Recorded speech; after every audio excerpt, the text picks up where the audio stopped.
Assalamualaikum warahmatullahi wabarakatuh. Kami dari kelompok 2 kelas 02 telah membuat video pembelajaran dengan topik uji Chi kuadrat.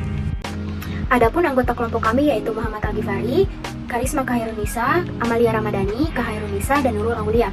Sebelum masuk ke materi inti, apakah kalian tahu apa itu uji Chi kuadrat?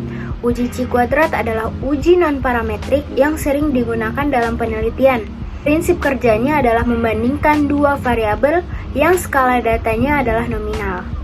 Uji Chi kuadrat dibagi menjadi dua kelompok, yaitu yang pertama ada uji Chi kuadrat 1 sampel dan yang kedua ada uji Chi kuadrat 2 sampel. Adapun syarat-syarat yang diperlukan untuk uji Chi kuadrat 1 sampel maupun 2 sampel yaitu data yang kita miliki merupakan data yang berskala nominal dengan memiliki 2 atau lebih kategori. Kemudian, data yang kita miliki merupakan data yang bersifat independen. Serta data yang kita miliki juga merupakan data yang mempunyai sampel yang besar. Selain syarat-syarat yang tadi, ada juga syarat-syarat yang lain yang harus kita penuhi. Tidak ada sel dengan frekuensi amatan atau observasi bernilai 0. Kemudian, apabila data yang memiliki jumlah kategori sama dengan 2, maka tidak boleh ada nilai harapan atau EI yang bernilai kurang dari 5. Jika ada, kita akan menggunakan uji binomial. Dan apabila data yang kita miliki jumlah kategorinya lebih dari 2, maka jumlah sel frekuensi harapan yang bernilai kurang dari 5 tidak boleh lebih dari 20% dari keseluruhan sel. Jika terdapat kejadian seperti itu, maka kita menggabungkan kategori-kategori yang berdekatan. Nah, kita masuk ke uji Chi kuadrat 1 sampel. Uji Chi kuadrat 1 sampel digunakan untuk mengetahui variansi dari populasi dan kesesuaian dengan distribusi Chi kuadrat atau goodness of fit. Pada uji Chi kuadrat 1 sampel ini, uji Chi kuadrat yang kita gunakan adalah uji Chi kuadrat goodness of fit, yang merupakan pengujian hipotesis tentang perbandingan antara frekuensi sampel yang benar-benar terjadi dengan frekuensi harapan yang didasarkan pada hipotesis tertentu pada setiap kasus atau data.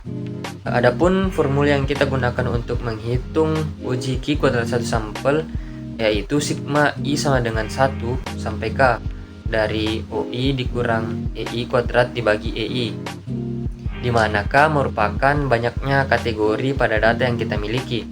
OI adalah frekuensi hasil pengamatan pada kategori ke-1 dan EI adalah frekuensi yang diharapkan kategori ke-I. Untuk nilai EI pada kasus 1 sampel dengan pengujian H0 distribusi yang seragam. Nilai EI dapat dihitung dengan formula yaitu banyaknya sampel dibagi banyaknya kategori yang ada.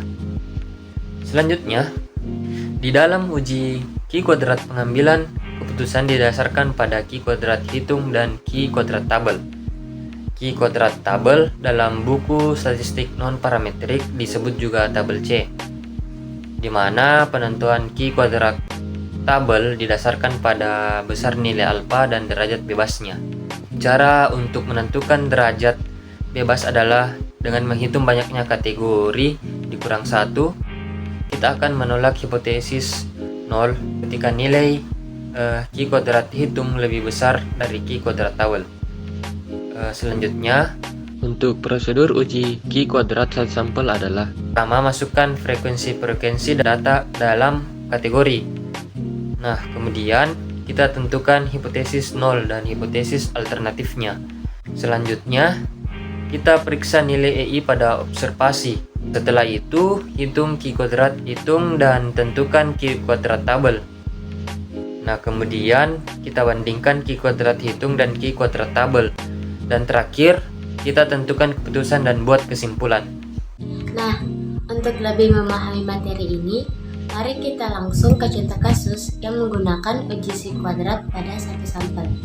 Misalkan, seorang manajer pemasaran sebuah pabrik tas merencanakan membuat tas edisi terbatas dengan gambar Princess Disney yang terkenal.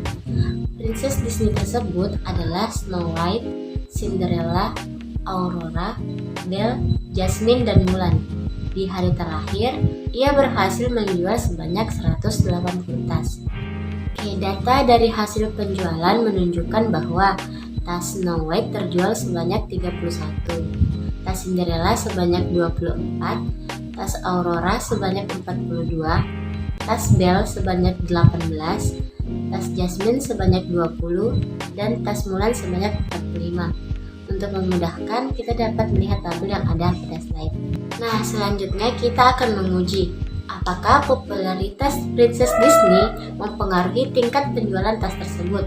Seandainya tidak ada perbedaan yang signifikan pada popularitas para Disney tersebut. Selanjutnya kita bahas mengenai solusi. Bagaimana sih solusi dari permasalahan tadi? Kita dapat menggunakan uji si kuadrat satu sampel ini untuk mengetahui hasil dari permasalahan tersebut. Nah, dari permasalahan tadi kan kita telah mengetahui bahwa data tersebut dibagi menjadi 6 kategori, yaitu berdasarkan nama-nama tas Princess Disney yang terjual. Kemudian, dari permasalahan tersebut, kita tentukan dulu hipotesis 0 dan hipotesis alternatifnya. Hipotesis 0-nya yaitu distribusi penjualan tas sama atau tidak dipengaruhi oleh popularitas. Untuk hipotesis alternatifnya, distribusi penjualan tas ada yang tidak sama atau dipengaruhi oleh popularitas. Dalam persoalan ini, kita tidak ditentukan berapa tingkat signifikansi yang ingin digunakan. Jadi, dalam solusi ini, kita akan mencoba tingkat signifikansi pada 0,05 atau 5%. Dari data observasi yang kita miliki, kita tentukan frekuensi harapan yang ada pada setiap kategori pada kasus uji si kuadrat satu sampel dengan pengujian hipotesis 0 distribusi seragam seperti kasus ini. Nilai harapan EI-nya dapat kita tentukan dengan membagi banyaknya observasi dibagi banyak kategori. Didapatkanlah nilai frekuensi harapan yang ada pada tiap kategori adalah 30. Dari sini kita lihat tidak ada nilai EI yang kurang dari 5. Nah, selanjutnya kita dapat membuat tabel seperti pada slide untuk mempermudah perhitungan statistik uji si kuadrat. Kita ketahui bahwa formula untuk mendapatkan uji si kuadrat hitung pada suatu populasi adalah sigma, di mana I-nya sama dengan 1 sampai K dari OI atau frekuensi hasil pengamatan KI dikurang dengan EI atau frekuensi yang diharapkan kategori KI yang dikuadratkan lalu dibagi dengan EI.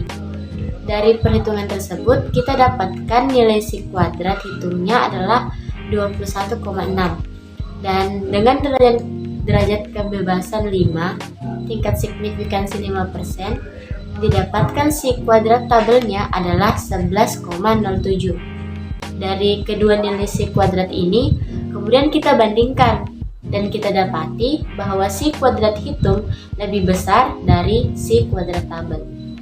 Dari perhitungan yang telah dilakukan tadi, keputusan yang akan kita ambil adalah menolak hipotesis 0.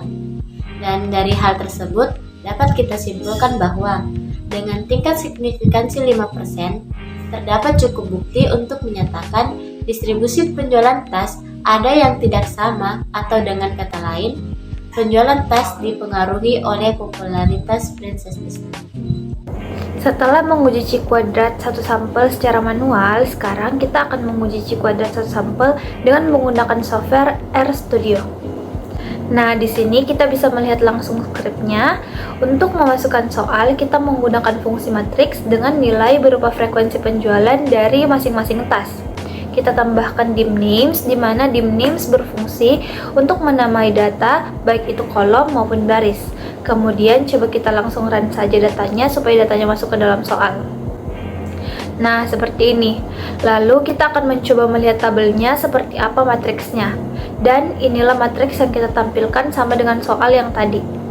Kemudian kita langsung menguji C kuadrat satu sampel dan hasilnya seperti ini. Didapatkan C kuadratnya 21,6 dengan derajat bebas 5 dan p-value-nya 0,00605058. Di sini kita ketahui bahwa p-value-nya kurang dari alfa yang kita tentukan yaitu 0,05 dan keputusannya adalah 0 ditolak. Hasilnya sama dengan cara pengerjaan manual. Selanjutnya kita akan masuk ke uji C kuadrat 2 sampel. Uji C kuadrat dua sampel digunakan untuk mengetahui perbedaan dua kelompok dan hubungan dua variabel atau lebih. Ketika kita menggunakan tabel dengan baris dan kolom sama dengan 2, maka ada beberapa hal yang harus diperhatikan, yaitu ketika N atau jumlah sampel lebih besar sama dengan 40, maka kita akan menggunakan koreksi kontinuitas pada statistik ujinya dengan rumus sebagai berikut. Yang mana ABCD merupakan sel pada tabel yang akan kita uji. Kemudian ketika N lebih besar dari 20 dan lebih kecil dari 40, boleh menggunakan uji C kuadrat jika frekuensi harapan pada setiap tabel lebih besar dari 5. Dan sebaliknya, jika salah satu dari frekuensi harapan lebih kecil dari 5, maka gunakan uji Fisher. Yang terakhir, jika N lebih kecil sama dengan 20, gunakan uji eksak Fisher. Sedangkan untuk prosedur pengujiannya adalah sebagai berikut. Pertama, tentukan H0, H1, dan nilai alfa. Kedua, lakukan uji statistik dengan rumus sebagai berikut. Menentukan wilayah kritis, caranya adalah dengan menentukan C kuadrat tabel dengan derajat bebas yang merupakan perkalian antara jumlah baris dikurang 1 dikali jumlah kolom dikurang 1. Yang terakhir adalah menentukan keputusan. Tolak H0 ketika C kuadrat hitung lebih besar dari C kuadrat tabel atau p-value lebih kecil dari nilai alfa. Sekian materi dari saya, lebih dan kurangnya mohon dimaafkan. Selanjutnya saya akan berikan ke pemateri berikutnya. Mari kita langsung ke contoh kasus yang menggunakan uji C kuadrat pada dua sampel. Misalkan Lala melakukan penelitian untuk menguji pengaruh kondisi sanitasi lingkungan terhadap terjangkitnya penyakit diare. Berikut adalah data hasil penelitian yang diadakan Lala. Bagaimana solusi dari permasalahan tadi? Kita dapat menggunakan uji C kuadrat dua sampel untuk mengetahui hasil permasalahan tersebut. Langkah pertama yang kita lakukan adalah menentukan hipotesis dan nilai alfa. H0-nya yaitu tidak terdapat perbedaan yang signifikan kejadian diare terhadap kondisi sanitasi lingkungan, dan H1-nya adalah ada perbedaan yang signifikan kejadian diare terhadap kondisi sanitasi lingkungan. Dalam persoalan tadi, kita tidak ditentukan berapa tingkat signifikansi yang ingin digunakan. Jadi, dalam solusi ini, kita akan mencoba tingkat signifikansi pada 5%. Selanjutnya, kita melakukan uji statistik. Dari soal tersebut, dapat diketahui bahwa nilai N sebesar 120. Maka kita gunakan koreksi kontinuitas dengan rumus sebagai berikut. Kemudian masukkan data pada rumus koreksi kontinuitas dan lakukan perhitungan hingga mendapatkan nilai C kuadrat hitung sebesar 10,59. Setelah itu didapat derajat bebas 1 tingkat signifikansi 5%. Didapatkan C kuadrat tabelnya adalah 3,841. Dari kedua nilai C kuadrat ini, kemudian kita bandingkan dan kita dapati bahwa C kuadrat hitung lebih besar dari C kuadrat tabel.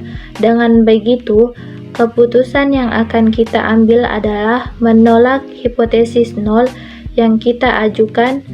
Dari hal tersebut, dapat kita simpulkan bahwa ada perbedaan yang signifikan kejadian diare berdasarkan kondisi sanitasi lingkungan. Setelah menguji C kuadrat 2 sampel secara manual, sekarang kita menguji C kuadrat 2 sampel menggunakan software RStudio. Pertama-tama di sini kita bisa melihat langsung skripnya. Untuk memasukkan soal, kita menggunakan fungsi matriks, kemudian kita memasukkan datanya diurutkan berdasarkan kolom, kemudian saya deklarasikan jumlah barisnya sama dengan 2, lalu dideklarasikan nama dimensinya yaitu nama baris dan nama kolom dengan menggunakan fungsi list. Setelah itu, langsung run saja datanya supaya datanya masuk ke dalam soal. Nah, seperti ini. Lalu kita akan mencoba melihat tabelnya seperti apa matriksnya, dan inilah matriks yang kita tampilkan, sama dengan soal yang tadi.